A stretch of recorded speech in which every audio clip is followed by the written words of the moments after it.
குஜராத் மாநிலத்தில் அரசு தொடக்க மற்றும் இடைநிலை பள்ளிகள் வகுப்பறை பற்றாக்குறையால் தத்தளிப்பது அரசின் புள்ளி விவரங்கள் மூலம் அம்பலமாகியுள்ளது.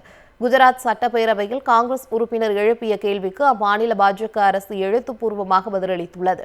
அதில் குஜராத் மாநிலம் முழுவதும் 9442 வகுப்பறைகள் பற்றாக்குறையாக உள்ளதை பாஜக அரசு ஒப்புக்கொண்டுள்ளது.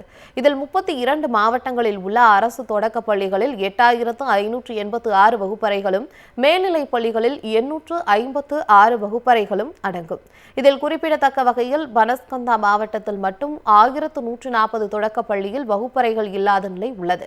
சோட்டா உதய்பூரில் 577 வகுப்பறைகளும், பஞ்சமஹால் பகுதியில் 569 வகுப்பறைகளும், கட்ச் பகுதியில் 553 மற்றும் டா பகுதியில் 524 வகுப்பறைகள் என குஜராத் மாநிலம் முழுவதும் மொத்தம் 9442 வகுப்பறைகள் பற்றாக்குறை நிலவுகிறது. 2026 ஜனவரி 21ஆம் தேதி நிலவரப்படி குஜராத் அரசு பள்ளிகளில் மாணவர்கள் எண்ணிக்கையும் குறைந்துள்ளது. மேலும் மாணவர் சேர்க்கை இல்லாததன் காரணமாக கடந்த 2 ஆண்டுகளில் மட்டும் 75 அரசு தொடக்க பள்ளிகள் மூடப்பட்டுள்ளதாக குஜராத் அரசு தெரிவித்துள்ளது. குஜராத் மாநிலத்தில் அரசு தொடக்க மற்றும் இடைநிலை பள்ளிகள் வகுப்பறை பற்றாக்குறையால் தத்தளிப்பது அரசின் புள்ளி விவரங்கள் மூலம் அம்பலமாகியுள்ளது. குஜராத் சட்டப்பேரவையில் காங்கிரஸ் உறுப்பினர் எழுப்பிய கேள்விக்கு அம்மாநில பாஜக அரசு எழுத்துப்பூர்வமாக பதிலளித்துள்ளது. அதில் குஜராத் மாநிலம் முழுவதும் 9442 வகுப்பறைகள் பற்றாக்குறையாக உள்ளதை பாஜக அரசு ஒப்புக்கொண்டுள்ளது. இதில் 32 மாவட்டங்களில் உள்ள அரசு தொடக்க பள்ளிகளில் 8586 வகுப்பறைகளும், மேல்நிலைப் பள்ளிகளில் 856 வகுப்பறைகளும் அடங்கும்.